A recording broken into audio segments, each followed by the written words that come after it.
A line in the room, youth living with HIV.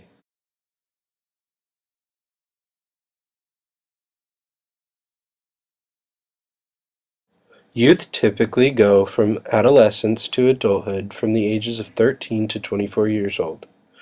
During this time, the youth adapt not only physically, but emotionally and psychologically also. While they are developing, they find a tough time dealing with their own identities, independence, and acceptance.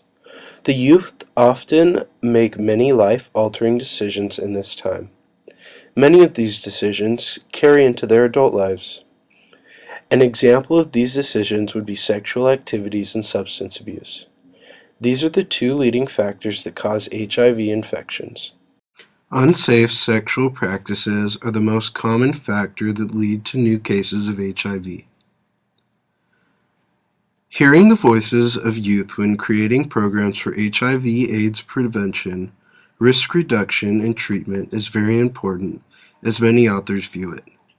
The research question for this study was, what is the experience of youth living with HIV who receive health care from community-based and AIDS service organizations? The authors developed a series of questions with the goal of improving health services. These questions were based around the youth living with HIV, quality of services, and improving HIV prevention for youth. The people who are performing this study have combined experience of over 30 years in regards to HIV and AIDS. This study, which took place in Georgia, was part of a much larger.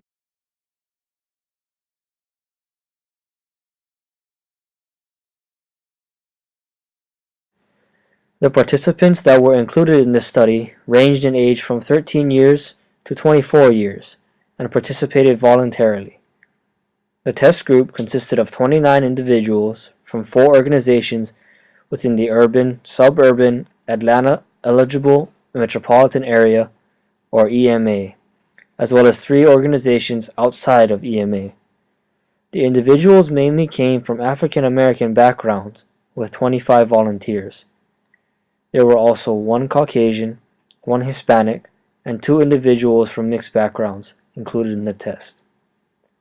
EMA is a designation that is used by the Ryan White Modernization Act, an act that was introduced in 1990 and improved the quality and availability of health care for individuals living with and or affected by HIV or AIDS. The EMA designation was used to identify the hardest hit areas by the HIV epidemic. The individuals participating in the tests come from eastern and southern Georgia and some areas nearby. The study was completed over the course of 6 months and done so in the accordance with the Institutional Review Board, IRB. Flyers were posted at organizations that provided HIV or AIDS services to youth prior to conducting the study. Prior to conducting the study, trained professional pediatricians, social workers, psychologists, and nurses met for a briefing on the upcoming study. The meetings went over the scope of the study to clients and family members interested in participating in the study. They stated that identity confidentiality would be kept to only the researchers and individuals participating. Consent was gained from each participant individually, and in the case that the participant was under the age of 18, a parent or guardian was asked to grant permission on their behalf. The focus group sessions were conducted during clinical agency hours in a safe environment for discussion of private matters.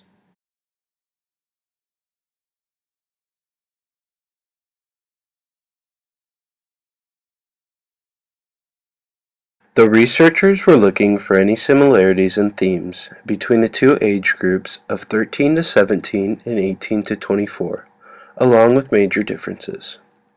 They actually ended up finding that there were no differences found in the categories. The interviews allowed for 7 themes to be developed.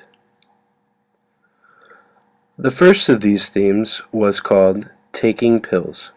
Taking pills is something that the subject said was very difficult.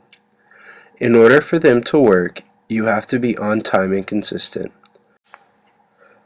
It is essential that they do not forget to take their pills. One thing that all the subjects could agree on was that taking pills with others around was not good for their self-esteem. It called unwanted attention to themselves. Some of the subjects who were not taking pills absolutely hated the idea of having to take medicine. Another theme that they had said was how they look at you. They felt that they were being treated differently by others. The subjects wished that others would still view them as the same as they were before they had contracted the infection. One of the subjects said there are only so many people that you can talk to about it with being so young. You don't want people to look at you like, oh, he's HIV positive. The next theme is called Being Healthy. The subjects talked about how they wanted to be healthy in every possible way. The thing that was their motivating factor was to look good. They took this responsibility very seriously and strove to make it happen. They viewed individuals who were skinny as appearing to be ill. The following theme was keeping it private. This was one of the striving themes in the whole study. This was in regards to disclosure, family relationships, school, and being among friends. The youth that have to live with HIV feel that they are not able to have normal relationships with people because they feel that they are not capable of talking about and having all the same experiences as other youth. Somehow, despite the pressure, they are able to keep their secret. Telling people of their HIV status caused them to have very unstable relationships, and the fear of not being liked was constant. Although, through this, the participants were able to figure out who indeed were their true friends.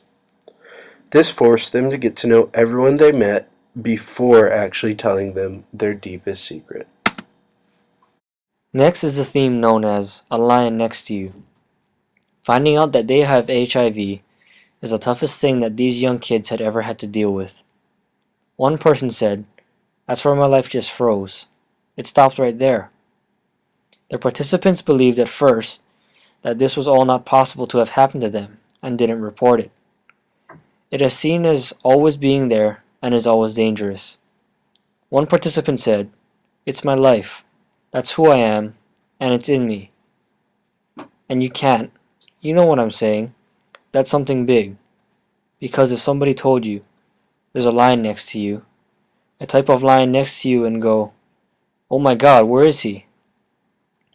And you're gonna turn around and be like, 'There's no lion.' Living with disease is not that easy. It's not easy at all." The second to last theme was, "They can help me." It takes so much trust from the young person to be able to trust the people who take care of them. In the beginning, they believed that they would be given medicine that would kill them. Then they created fear that they were dispensable. But eventually, the youth were able to learn that they can in fact be helped by other people. The help was in the form of loving relationships from their caretakers, support groups, and family. The most important tools for them are the clinics that provide them with the help they need. However, the youth in this knew about the services, but did not find them to always be available. Transportation was another issue for them. When the treatment help was available and a relationship could be created, the youth were able to learn about the disease and appreciate the support they were receiving. The final theme that was discovered was that life goes on. These youth live their days just trying to make the best out of each and every moment that they have, having their wishes and desires, taking responsibility for their actions, and having plenty of hope for their lives. They all must be courageous if they want to live in this harsh, judgmental world. The most important part of this article is the fact that we must all own up to our own actions and get the help we need when we need it. By putting it off, we only make it worse on ourselves and others.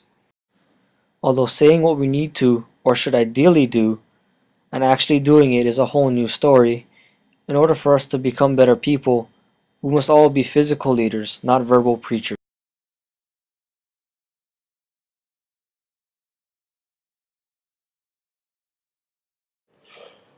The purpose of this study was to help better understand youth living with HIV and what they have to go through. These 29 youth were asked what it was like to live with HIV, the services that they were provided, and personal messages that they would pass on to help other young people not pass on HIV. With focus groups, the participants are able to listen to and respect each other's views and experiences. Despite their differences in age, sex, race, and whatnot, their common themes created a bond for each other whose lives were plagued by years full of pain.